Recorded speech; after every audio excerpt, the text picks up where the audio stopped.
Now, the greatest radio shows of all time. Suspense. The Shadow Node. Washington calling David Harding, Counter Spy. Classic radio theater. The Great Gildersleeve. Fibber McGee and Molly. Dragnet. Gunsmoke. The Lone Ranger. Now, step back into our time machine with your host, Wyatt Cox. Good evening, friends of the Inner Sanctum. If you enjoyed I Love Lucy on television, you'll hear a lot of similarities in this program. Lucille-Ball, along with Richard Denning, My Favorite Husband. A lot of the same people behind Lucille-Ball's My Favorite Husband and I Love Lucy. This episode from February 25th, 1949 is entitled Liz's Bad Memory. It's time for My Favorite Husband, starring Lucille Ball. Jello, everybody.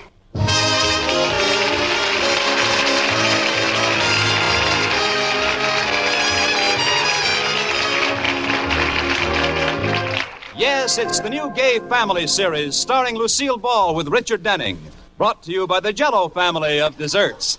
J-E-L-L. Oh, the big red letters stand for the Jello family. Oh, the big red letters stand for the Jello family. That's Jello. Yum, yum, yum. Jello puddings. Yum, yum, yum. Jello tapioca puddings. Yes, sirree. And now Lucille Ball with Richard Denning as Liz and George Cooper. Two people who live together and like it.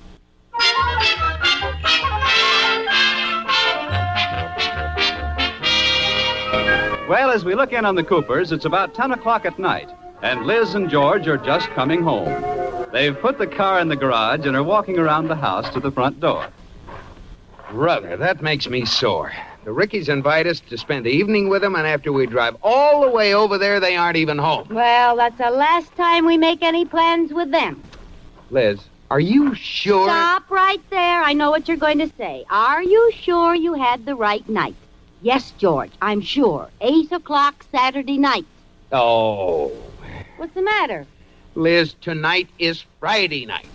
Oh, no. Oh, yes. We don't go to the Rickies till tomorrow night. You mean you'd go after the way they treated us tonight? Liz, they don't even know about it. It's your absent-mindedness that caused this. Oh, I'm sorry, George, but everybody forgets things sometimes. Granted. But do you have to make a full-time job of it? Oh, I'm not as absent-minded as you try to make out. All right. Open the door. Why don't you open it? Did you forget your key? No. You borrowed it this morning because you lost yours, remember? Oh, yeah. Well, I have it right here in my purse.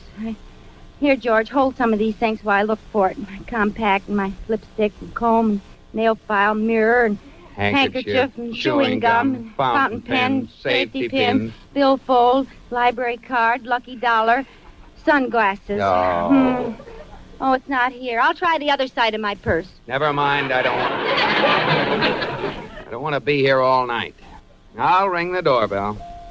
Liz, I don't understand it. That's the 5th door key I've given you this month. What do you do with them? I give them to strange men. Well, that's a clever remark. Yes. Oh, Mr. and Mrs. Cooper, you're home. Yes, Katie, our social secretary got the date wrong. So I made a little teensy mistake. And then we got over there and the Rickies weren't home. I could have told you that. They were here. Here? Yes, ma'am. They said you invited them for dinner tonight. Oh. That does it. Now, George. This is getting serious, Liz. Who knows where it could lead? First, you forget little things. Your keys, social engagements. Pretty soon you forget your friends, your family. You forget who you are. They find you wandering in the streets. They take you to a sanitarium. Give you shock treatment. But nothing does any good. And there you are. A shell. A nameless nobody. Thank you, Olivia de Havilland.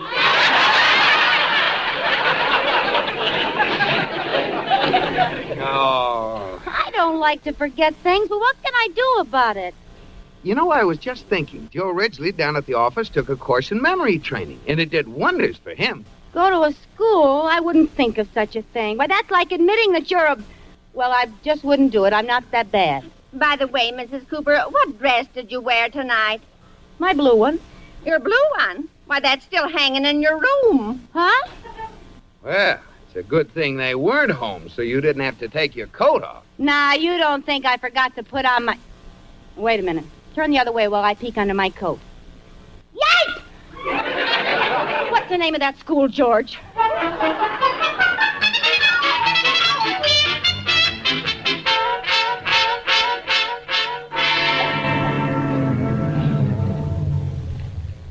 There it is, Liz. Dr. Milmoss's Memory School. Oh, George, I feel so silly, and I'm a half hour early. I'm sorry, dear, but I'm taking the car, and I have to get to work. All right. Goodbye, honey. Kiss me. Goodbye, dear. Bye.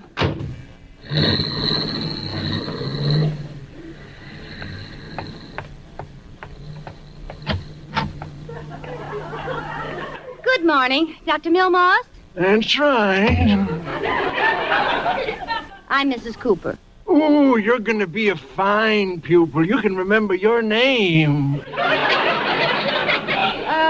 Tell me honestly, can you improve a person's memory?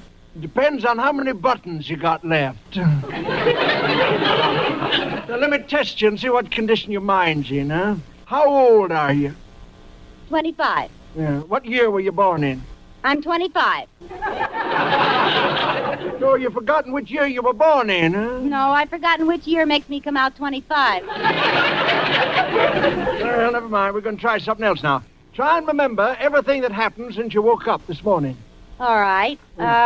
The alarm went off, and George, he's my husband, tried to make me get up, and he tickled my feet, and so I jumped up and tickled him, and we started a pillow fight. And then he grabbed me and kissed me on the neck, and I kissed him. But that's not what you meant, is it? No, but don't stop now.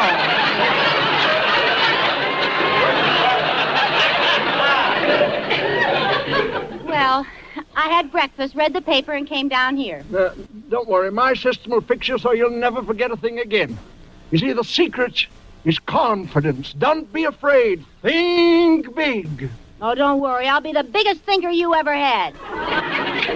That doesn't sound right, does it? You see, it's all done with association of ideas. Each word makes you think of another one. Uh-huh. I'll take your name, Cooper. First syllable, coo, makes me think of a pigeon, a bird.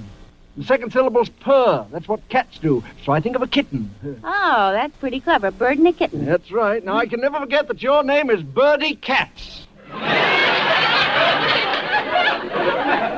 that's a great system. I mean Cooper, Claudia. Now, for your first lesson, we'll teach you an important number, huh? What's the license number of your car? You certainly asked the right person.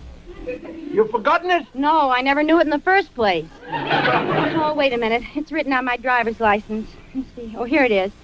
37 MW66. Oh, good. Now, what's 37 remind you of? My husband's age. See, I remember because he's 5 years older than I am. Oh, well, anyway, that's his age. All right, now, and MW? MW, May West. Good, good. That brings us now to 66, which is the number of the Lincoln Highway. Uh-huh. Let's see, my husband, May West, and the Lincoln Highway, 37 MW66. Oh, Dr. Milmoss, you're wonderful. Oh, sure, I ain't so much. Well, that's all for your first lesson now. I got to go out and see a patient on Bundy Drive. Oh, I live on Bundy Drive. Let me take you. My car's right outside. Oh, thank you.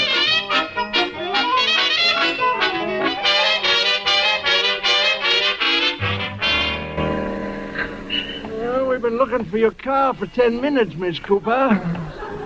Can't you remember where you parked it? No, but I know my license number. Oh, that's fine. Let's go back down this block once more. I'm sure I parked it here. Oh, my patient's going to be furious. And I was doing so well with her, too. It's an amnesia case, you know. At the slightest provocation, she'd walk around with her arms in front of her saying, "Where am I?" Well, did you cure her? Practically. Now she says, "Who am I?" Yeah, but anybody can cure that. You see your car yet, Miss Cooper? No, and I can't find my keys either. I'm positive I parked it right here. Dr. Milmoss, it's been stolen. No. Yes. There's only one thing to do. I'll call the police. Well, there's a payphone in that cigar store right there. Oh, thanks. Oh, dear, this is awful. George will blame the whole thing on me.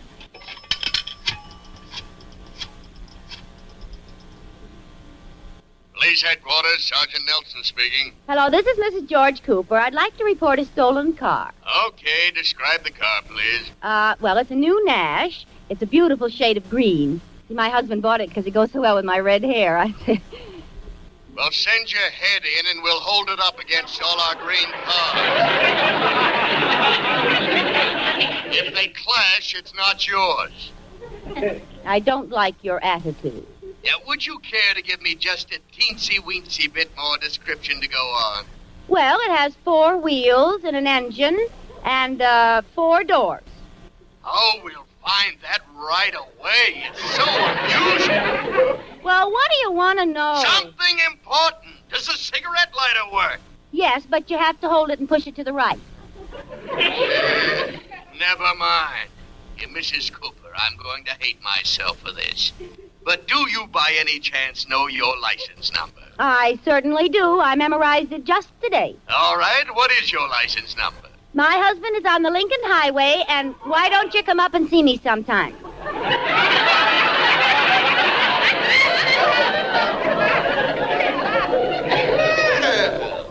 Never mind the license number. What's your telephone number? No. My license number is 37MW66. Now, we'll send out a radio call for your car right away, but you'll have to come down to the station and make out a written report. Oh, do I have to? Yes, it's the law. Besides, I'd like to see what you look like.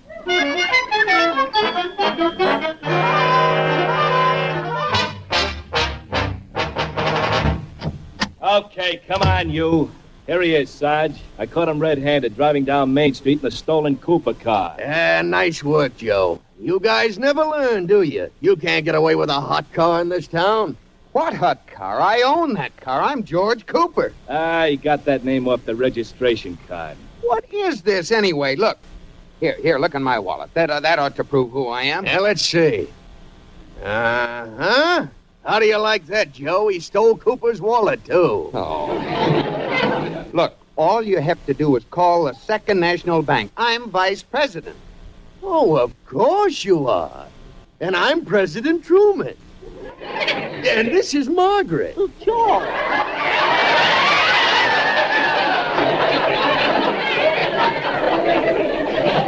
Charmed, I'm sure. I'm sorry we didn't know you were coming. We would have fixed up the East Wing for you.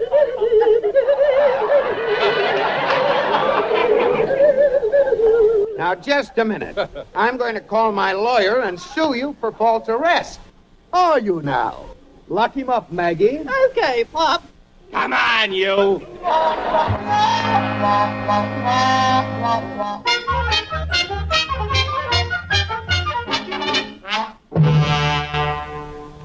Sergeant Nelson? Yes? I'm Mrs. Cooper. Oh, well, I have good news for you, Mrs. Cooper. We've recovered your car already, and we've got the crook. Oh, that's wonderful. Now I won't have to go through a scene with George. Well, you intend to prosecute, don't you? I certainly do. Whoever did such a low, mean trick should get the hot seat. What kind of a man is it? Oh, the usual criminal type. Shifty eyes, weak chin, sloping forehead. Uh-huh. Hey, Joe, bring in that car thief, will you? Okay, Chief. Oh, he sounds awful. I'm kind of frightened. Oh, don't worry. We got the handcuffs on him. Okay. Here he is, Sarge. Liz, what's going on? What's the meaning of this? You know her? Mrs. Cooper, just what is going on here? Well, Mrs. Cooper. Well, indeed. From February 25th, 1949, Lucille-Ball, Richard Denning, and of course right there, Frank Nelson, My Favorite Husband, on Classic Radio Theater with Wyatt Cox. Are you suffering with arthritis or osteoporosis? Do you have diabetes? Did you know that these are just 2 of the hundreds of diseases that have seen improvement with Dr. Wallach's incredible longevity products? You can't get them at a health food store. The only way to get them is to call us at 800-214-0065. That's 800-214-0065. Do you have heart disease, fibromyalgia, or high blood pressure? Do you have a terrible time losing weight? Dr. Wallach can help. He was a veterinarian and cured diseases in animals. He felt that he could do the same for humans, so he became a physician. Over 50 years of research and helping people like you goes into every bottle of Dr. Wallach's amazing discoveries. Do you want to feel better? Learn how to treat the cause of your problem rather than covering up the symptoms with drugs. Call 800-214-0065. That's 800-214-0065. Thanks for tuning in to Classic Radio Theater with me, Wyatt Cox, here on your favorite station. Now more of My Favorite Husband, Lucille Ball, Richard Denning, February 25th, 1949.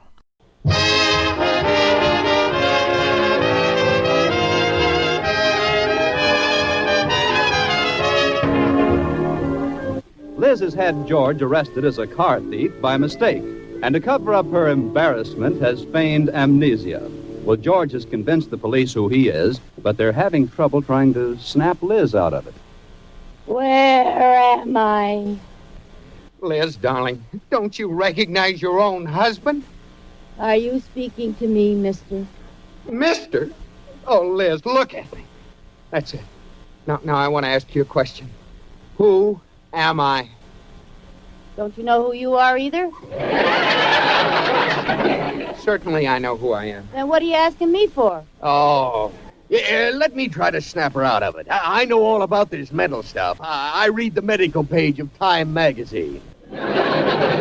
She's suffering from magnesia. Amnesia. Well, see what you can do. Okay, now look, Mrs. Cooper. Try and remember. You're married. I am? Yes. And you have a wonderful husband. I do? He loves you very much. He does? And you're both very happy. We are? Yes. He's here now. There's been some trouble, but everything's all right, and he wants to take you home. Oh. Don't you recognize him? Oh, yes, of course. My wonderful husband. Kiss me. Hey, not him, me. Now stop that. You keep out of this! What's the big idea? Come here, Liz. Let me kiss you. That ought to make you remember who you are. All right. Now do you know who you are? No, but whoever I am, it's a lot of fun. Well, I'll buzz for the police psychiatrist. Oh, poor Liz. Now try to remember, Liz. If you'll just snap out of it, I'll forgive you anything you've ever done. You will? I mean, the clouds are beginning to go away. The sky is clearing. It's real pretty out. Oh, thank goodness. Now tell me why you had me arrested for stealing my own car. Here comes the smog again. Where am I? You better leave it to the psychiatrist, Mr. Cooper. She's in a bad way. Somebody ring for Dr. Grimley. Yes, Doctor. Come in, please. Okay, which one of you characters snapped your twig? Who you got for me this time, Sergeant? I have a lady, Doctor. Oh, she looks like a good one. Come over here, dear. Now, wait a minute. Let's talk this over. Hey, she's got amnesia. Can't remember who you are, huh? No. Roll up your sleeve, dear. Why? I'm going to give you a little shot of a new medicine. Oh, what'll it do to me? I don't know. I never give it before. Hello, George. Hi, Sergeant. I'm cured, George. Let's go home. Goodbye, Doctor. Hey, come back here, Liz! Liz!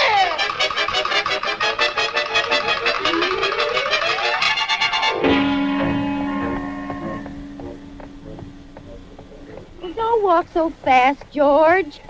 Are you mad, George? You're not angry at me, are you, George? No, I'm delighted. I'm sorry. I thought if you thought I had amnesia, you wouldn't be mad at me. And I can't stand to have you mad at me, George. 'Cause I love you so much. Yeah, now that's not going to get you anyplace. Tell me you still love me, George. I love you. Kiss me. Not here on the street. Right here. Now you kiss me, George. I want the whole world to know you love me. Now, Liz. Come here.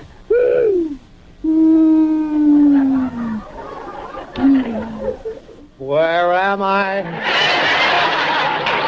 Oh, that's better. We're pals again, huh, George? Okay. Now, let's get out of here. The sooner the better. Where's the car? I parked it right on the corner. I don't see it. That's funny. It's not there. Oh, now, George, don't joke with me. I'm not.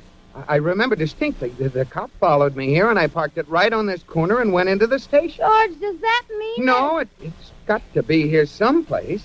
Did you make the last payment to the finance company? No, of course. Oh, George, it really has been stolen this time. I'm afraid you're right. You realize what this means, Liz? Someone has to go tell Sergeant Nelson. Uh-oh. Yeah, someone does, all right. I guess one of us has to march right back in there and tell him. I guess one of us does. Well, one of us is in there telling him I'll watch out for the crook. Oh, no! George, it was your fault. You were the last one to have the car. Yeah, but you started the whole thing. If you hadn't had me arrested, I wouldn't have had to be here where it was stolen. Oh, but George, it's... Well, look at it this way. If I go in, they'll think I'm crazy. Now, you haven't got anything to lose. Oh boy, Lucille Ball, Richard Denning, My Favorite Husband, February 25th, 1949. Thank you so much for tuning in to Classic Radio Theater with Wyatt Cox. The conclusion comes up next, but first, these important messages. No offense, but are you a little fat when you look in the mirror? How would you like to learn the secrets to lose 3 to 5 pounds a week easily without joining the gym or going through any crazy diets? It's called Body Sculpt by Med Diet. For the last 2 decades, we've been helping people just like you that have pounds they want to shed. We've helped millions of people lose thousands and thousands of pounds over the years. And now it's your turn. Learn the secrets of how to lose weight with one simple phone call. You'll see an amazing difference in a matter of days. Don't believe us? We'll offer you a money-back guarantee. If you're ready to start losing weight right now, call right now to learn more about your risk-free order to Body Sculpt. Call for your risk-free offer. 800-738-5332. 800-738-5332. 800-738-5332. That's 800-738-5332.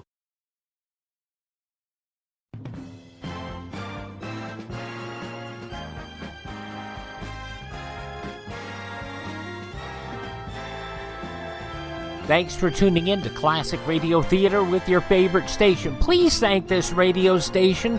It is their kindness that allows us to be with you each and every time we roll around here. Now the conclusion of My Favorite Husband, starring Lucille Ball and Richard Denning, February 25th, 1949. You talked me into it. I'll be right back.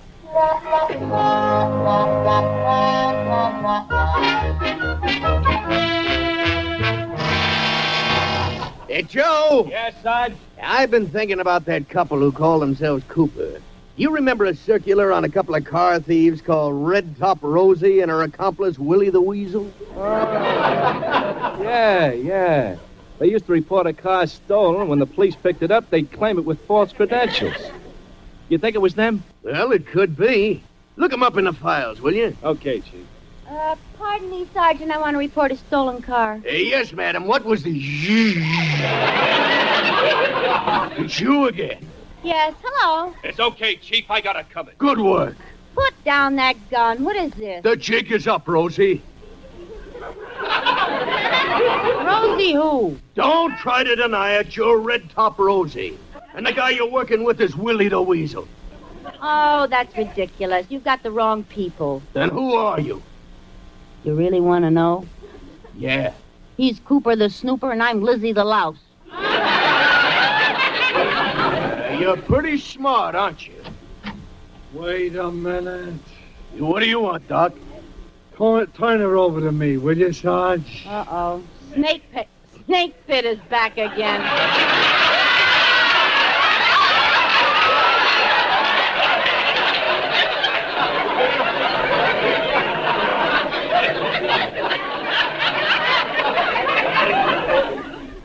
I can make her talk. Okay, Doc, go ahead. Get those files out, Joe. Okay, Sarge.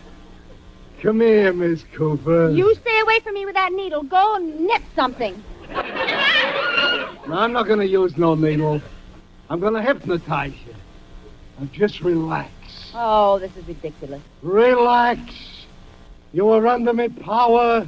Your eyes are getting heavier and heavier. Your will is given into mine. I am the master. You are a servant. Slowly you are going to sleep. Sleep. You understand? Yes, master.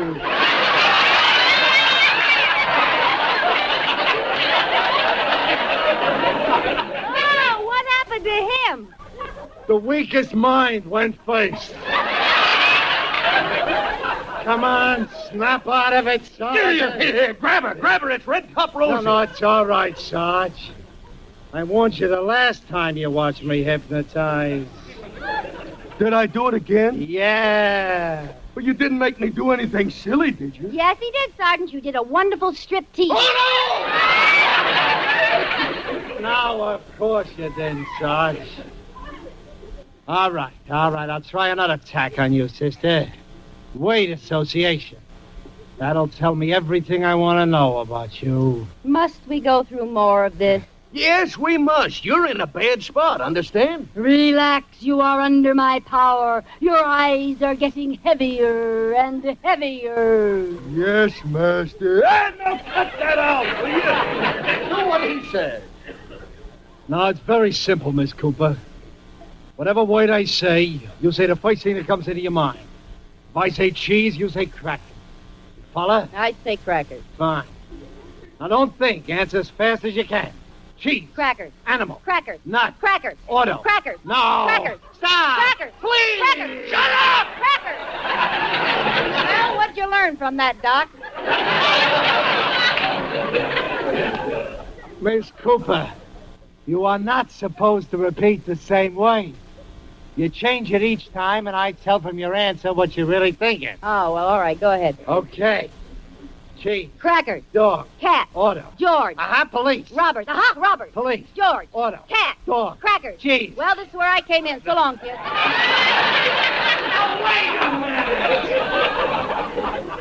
Who's doing what to who? I've had enough of this dame. She's Red Top Rosie, all right? Lock her up. Wait a minute, Sarge. Here's the poster. She ain't Red Top Rosie. Rosie's been in jail for 2 years. Oh, that's too bad. All right, you get out of here. All right, but you better find my car. I'm so anxious to see the last of you, I'll go out and help look for it myself.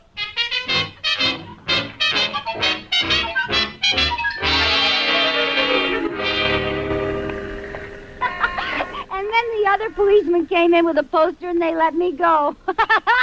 What do you think of that, Willie the Weasel? I wondered what took you so long. Oh, the scrapes you can get into. Oh, I'll be happy to get into my bed. I didn't realize it was such a long walk home. George, look. What? There, our car. Are you sure? Positive. Look at the license number, 37MW66. Well, I'll be darned. Come on, get in. We'll drive it home. Okay. Oh, no wonder they left it here. Out of gas.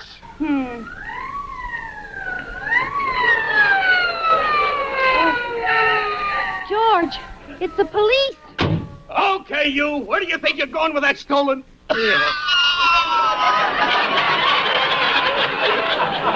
Well, what do you got to say this time? Where am I?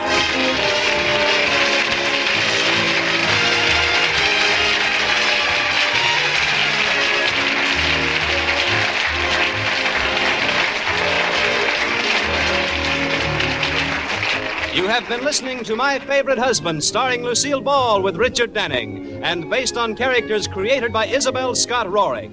Tonight's program was produced and directed by Jess Oppenheimer, who wrote the script with Madeline Pugh and Bob Carroll Jr. Original music was composed by Marlon Skiles and conducted by Wilbur Hatch. The part of Katie the Maid was played by Ruth Parrott. Lucille Ball will soon be seen in the Paramount picture Sorrowful Jones. Be sure to listen to Lucille Ball in My Favorite Husband next week. Bob Lamont speaking. If you've never read anything about what the links that Lucy and Desi went through to get Lucy and Desi on I Love Lucy instead of some other actor. You'll never believe it. Read it if you can find it. My Favorite Husband, starring Lucille Ball, Richard Denning, February 25th, 1949, on Classic Radio Theater with Wyatt Cox. Are you in bad pain? You know what I mean. Your knees hurt. Your shoulder hurts. Your elbow and back are constantly killing you. And I'm sure you've tried every pain pill or cream available at the drugstore. Am I right? Well, here's something you haven't tried. Pain Magic. Pain Magic is not available at any drugstore. The only place you can get it is by calling the special toll-free number I'm about to give you. And to make things even better, call right now and find out about our buy one, get one free offer. We're so confident it'll work for you that we offer a free bottle with your purchase. No prescription required. Call now to learn how you can get Pain Magic and get rid of your pain. Remember, your results may vary. 800-492-8164. 800-492-8164. 800-492-8164. That's 800-492-8164. Somebody wants to ask why I don't talk more about what happened with Lucy and Desi. This is about classic radio, not classic television. But now, back to classic radio with Wyatt Cox, an episode of the soap opera Claudia, February 25th, 1948.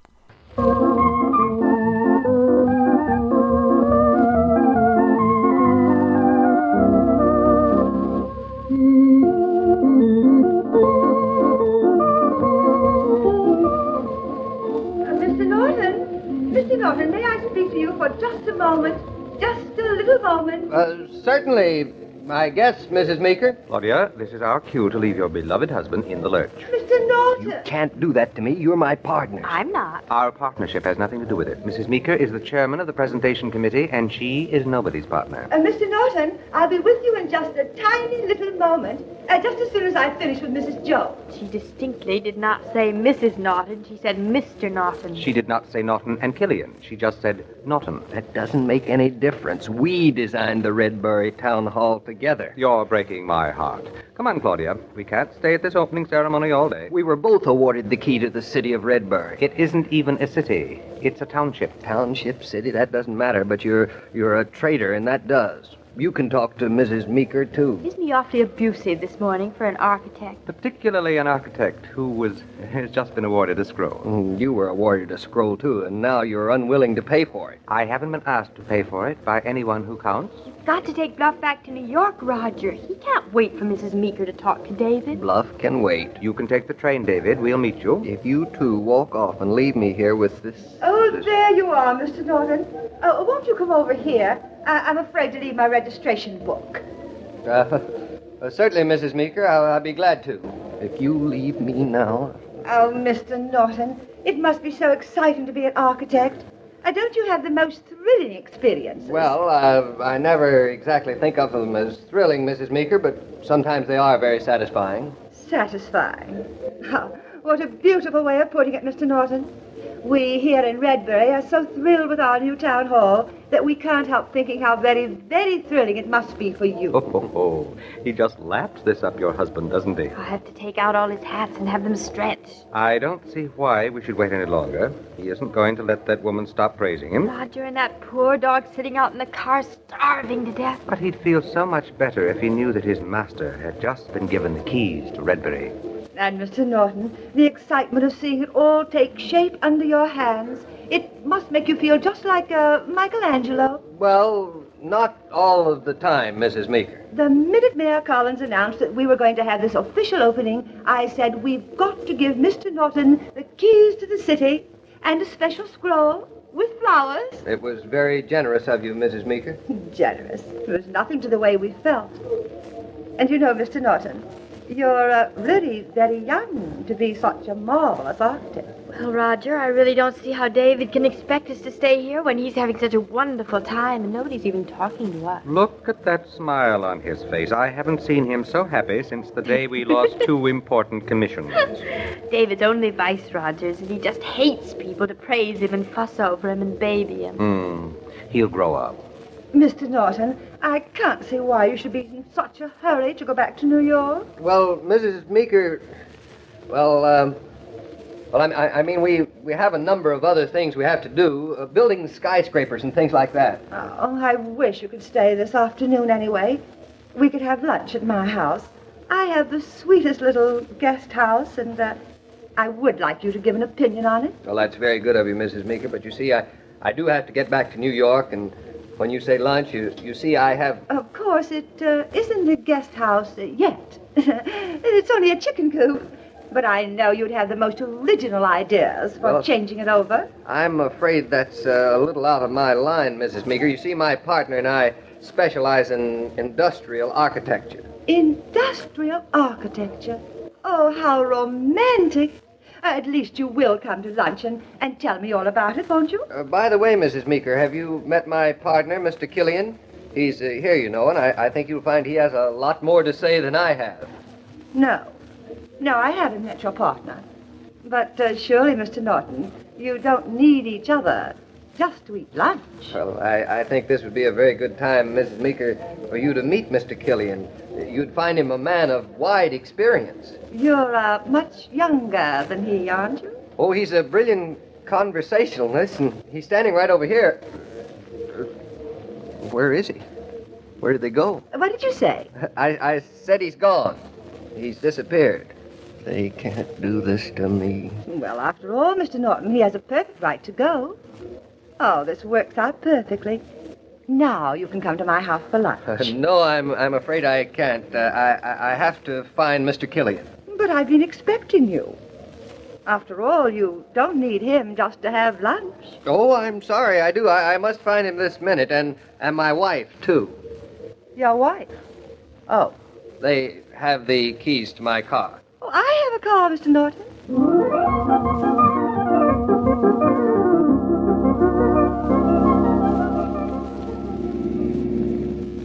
I suppose I ought to be very grateful to you two for waiting at all. We weren't going to. It was awfully mean of you to sneak out ahead of time and catch us. And it was also very mean of you to keep poor Bluff waiting so long for his lunch. Where will we take him? We ought to celebrate a little, don't you think? Champagne for us and a soup bone for Bluff. I think it's a beautiful town hall, and it's going to look even nicer in 200 years. We really did do a pretty good job. They seemed to like it, didn't they? Oh, sure. All Mrs. Meeker was thinking about just now was those marvelous limestone columns. They aren't limestone anyway. They're marble. Isn't that funny? I thought I heard her say limestone when she gave you the scroll.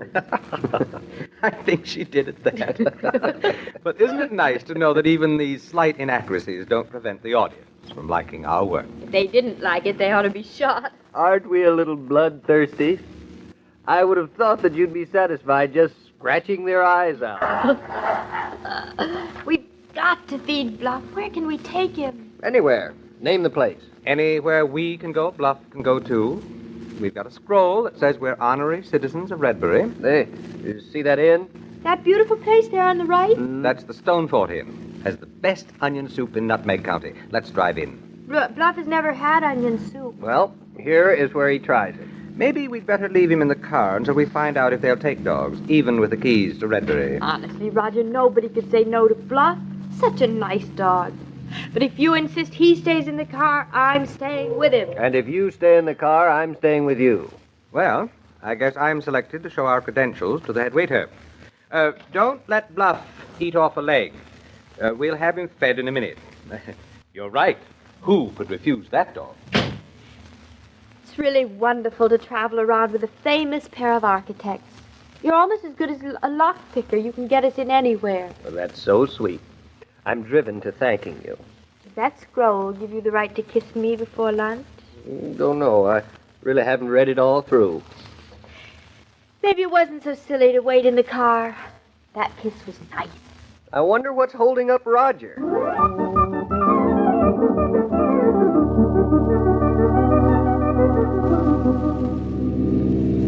They were decidedly unpleasant. Maybe if they'd seen Bluff instead of the scroll, they would have let him come in. I can't see why people are so persnickety about dogs in restaurants. Not everyone is. Just that Stone Fort Inn. They're known for their onion soup and stuffiness. We'll find a much better place further on. This time I'm going to go inside and tackle the innkeeper, and I'll use the keys instead of the scroll. By the way, I just remembered that in another few miles we'll be coming to the Coach Wheel Inn. Onion soup? Not exactly. Leg of lamb. Doesn't sound quite festive enough for the occasion. But the people are a good deal more hospitable. We won't have any trouble with Bluff. We heard you. And he's not sure whether to believe it or not. Well, you just leave it to me.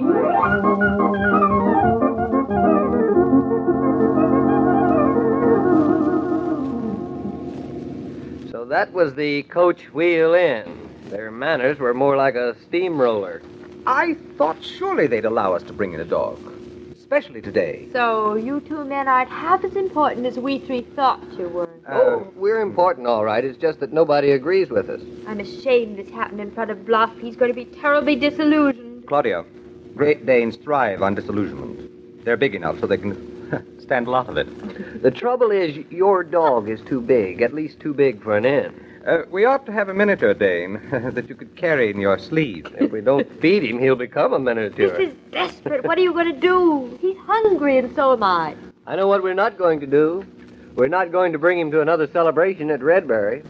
Maybe not even you. That is big help. Or next time, we'll bring along a picnic lunch for the dog and you. It's a big help now, too.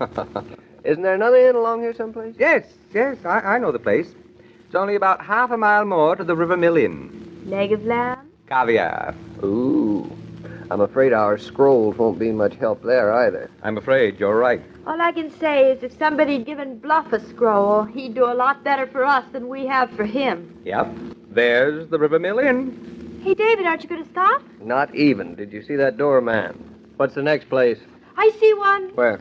There, up ahead. On the left. What? That diner? That greasy spoon? They wouldn't even be able to read our scroll. They wouldn't even have a lock to fit our Redbury keys. In that case, maybe they'll let us in. Honestly, you two jokesters. This is a big celebration, darling. We can't hold it in a little diner. Could we take Bluff anywhere else? What makes you think you can get him in here? I'm going in, not going in this time, and find out. Neither am I. Then why don't you send Bluff in and see if he can get them to take us? Might work at that, darling. I can taste my Salisbury steak already. You mean hamburger with? With everything. This is a very special occasion. Well, here goes. Wish Bluff luck. Now, Bluff, you've got to be very polite. Oh, yes.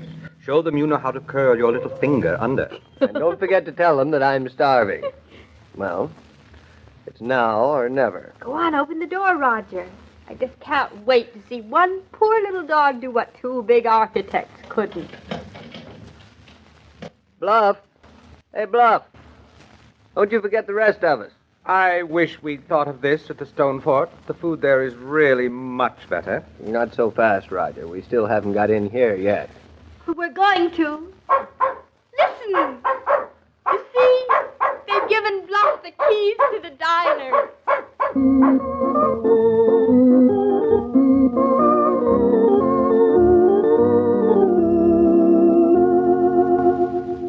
From February 25th, 1948, Claudia on Classic Radio Theater with Wyatt Cox. Visit my webpage, classicradio.stream. You can find out more about classic radio collecting, and you can contact me there. You can also hear our shows on demand at classicradio.stream, along with iHeartRadio, Spotify, Spreaker, TuneIn, Apple Podcasts, Google Podcasts, and Amazon. Just search for Classic Radio Theater with Wyatt Cox. Please thank this radio station, support their advertisers, and tell all your friends the great radio shows are right here at this spot on the dial. Classic Radio Theater with Wyatt Cox on your favorite radio station.